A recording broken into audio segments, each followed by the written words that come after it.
Good afternoon, everybody. Welcome to our pre-match press conference to preview our fixture against Watford this weekend. And we'll start off with Pete Stevenson at Sky Sports, please. Good afternoon. Rafa, good afternoon. Hope you're well. Fine, are you? You okay? I'm not too bad at all, thank you. Your treatment room must be a very busy place at the moment because you seem to have a lot of players injured. Can you tell us a little bit about Dominic's latest problems and when we're likely to see him again, please? To be fair, we have some issues, but we are bringing little by little back some players, and hopefully we'll have more coming soon. Dominic has, as you know, a re-injury, so a problem that we have to sort it out. How long he will be out, we need to see. It depends on how he reacts to the treatment, but we will not see him for 4 or 5 weeks, could be, and we will see later on what is going on. So I don't like to say or to put a frame time. I think it's important to see how the player is improving and how he feels. No? How frustrating is that for him and for you? It's difficult to upset that and to manage. So we are trying to be sure that we can improve every department, and we are trying to find solutions. Then we brought Christian Fernandez as a rehabilitation coach to be sure that we can help the department with this kind of things. Then we are working on that. Richarlison, I'm reading, might have a chance of playing this weekend. Can you give us an update on him, please? Yes, he has been training. He's okay. Obviously, the match fitness is an issue, but he's okay. He's happy and he's available. I guess in a way, despite all that, you're still in 8th position with nearly a quarter of the season gone. How would you reflect on your start now? I think it has been good. If you consider that the top scorers are not available, and still the team is in a good position and still is fighting, still creating chances. So I think it's fine. It's a pity because the other day we have chances and maybe a draw could be more fair, and then we will be in the top 4. But it's like that. So I am quite confident that we will do well now, and quite confident that we will do well at the end of the season. That is the most important thing in the last maybe 10 games. Claudio this weekend, I've got it down that he's 9 years older than yourself. Surprised he's come back, and surprised maybe that Watford didn't have that new manager bounce last week against Liverpool? No, I know him since a long time, and he always has had energy, and he loves football, so he has passion. So it's not a surprise if he has energy that he can be available and he can play in the Premier League because he has a great record here. So I think I'm happy because it means that someone with experience maybe can give us something in the Premier League. Can I also ask you before I go about Steve Bruce? I know you'll have talked about this before and a lot's been written and a lot's been said, but Steve's been very detailed this week in how he feels things have gone against him at Newcastle and against his family. He's talking about maybe being his last job.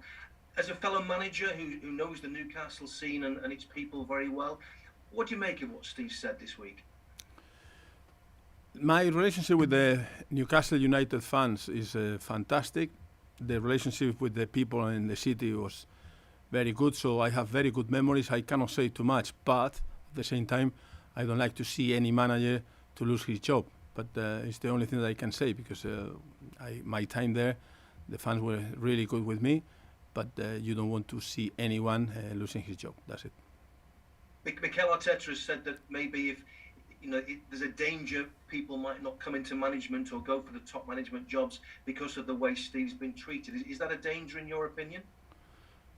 Not for me in Newcastle, not for me here at Everton. So I think that you have to accept that in football, if you win, everything is fine. If you lose, you can lose your job. So it's a question that we have seen for many years in a lot of places, not just here, in a lot of countries. It's like that. Thank you for your time. Thank you. Thanks, Pete. We'll go to Stephen at Premier League Productions, please. Hi there, Rafa. No, yes. You mentioned that you've known Claudio Ranieri a long time. Were you aware your first meeting was 23 years ago, nearly, in La Liga? What's been the secret to to both of your longevity all that time, a quarter of a century? I will tell you, I don't remember this meeting, but I'm telling you something that maybe you don't, well, I'm sure that you don't know because I will tell you now. I met him between 1993 and 1997. I don't know exactly the year. I went to see him to Fiorentina when he was the manager of Fiorentina with Antenucci, Pelissaro and Sassi. His staff, they treat me really well. So I'm really pleased, and I have good relationship with Claudio because he treated me really well since this day, and we are friends since then. But you've not actually been in opposing dugouts all that often over the years, considering how long that relationship has gone on. Yeah, we were in different countries. He replaced me at Valencia, and so I would say good relationship with him. Nothing to do with the games against each other. But what I said in the other interview is a very good professional, someone that has passion, loves football, and when you go there to see someone and he treats you so well. He came to visit me later on at Liverpool, so I think he's a very good manager, very good person, and a good friend. Rafa, I was reading some research that only Manchester City, PSG and Bayern have a better ratio this season of big chances created compared to big chances conceded. Were you aware of that? What do you make of that? That's pretty good company. Yeah, they told me, and really pleased. It's a pity that we lost the last game. That could be a little bit better, but I think it's you consider that we don't have the strikers that they were last year here, and then still the team is creating chances, scoring goals, and not conceding. So I think it's a great compliment for the team in the way that we are working as a team. Thanks for your time, Rafa. Cheers. Thank you. Thanks, Stephen. We'll go to Mike Hughes at Radio Merseyside, please. Hi there, Rafa. Hiya. Last week against West Ham, you mentioned that you could quite conceivably have got a draw, but maybe a bit of a lack of energy and the drive that we've seen for much of this season. How do you go about restoring that when Abdoulaye Doucouré is going to be absent for a while, and he's been a key component of producing that drive and energy? He's been a star man for you this season so far. Yeah, I think that we didn't start the game well. They were passing the ball well, and then we're going a little bit late to press and regain the ball. We were giving the ball away. So at the end of the day, when you say about energy, maybe it was more like that we were lost a little bit of confidence. Still, we had the chances. We meet the chances. So in terms of confidence, it means that you are not playing at the level that you used to play. We changed half-time, the team improved, and we were a little bit better. Still, we had chances, and we conceded. And I agree with you that Doucouré is someone that has a lot of energy. Then how can we replace him with someone that will have the same passion, the same motivation, and hopefully the same energy? But the main thing is to be sure that they will go on the pitch and they will try to do their best for the team. And I'm sure that we will do it, and the player that will play in his position will do it. Yerry Mina available to start again. He's had a good season for you, hasn't he, when he's been involved, and a real asset in both penalty boxes on set pieces.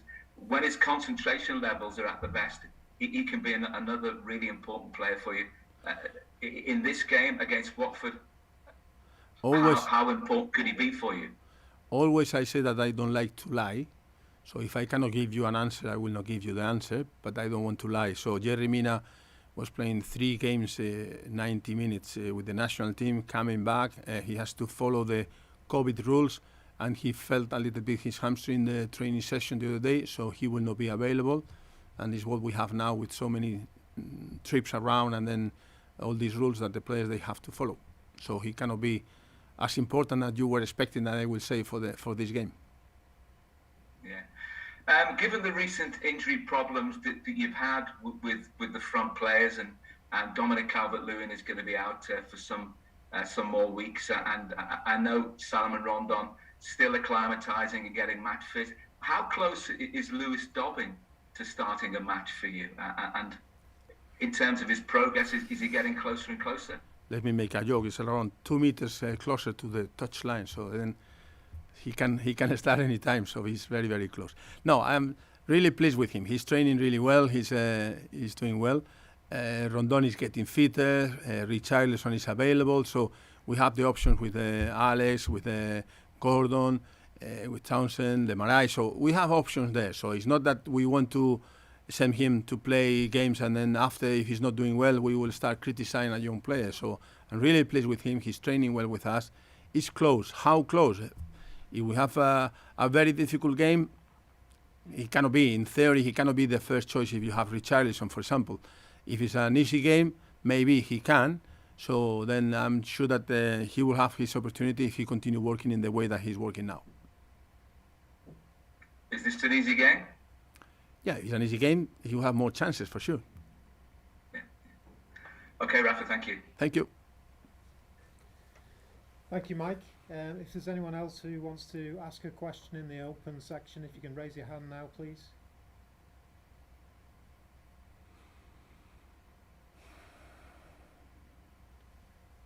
Okay.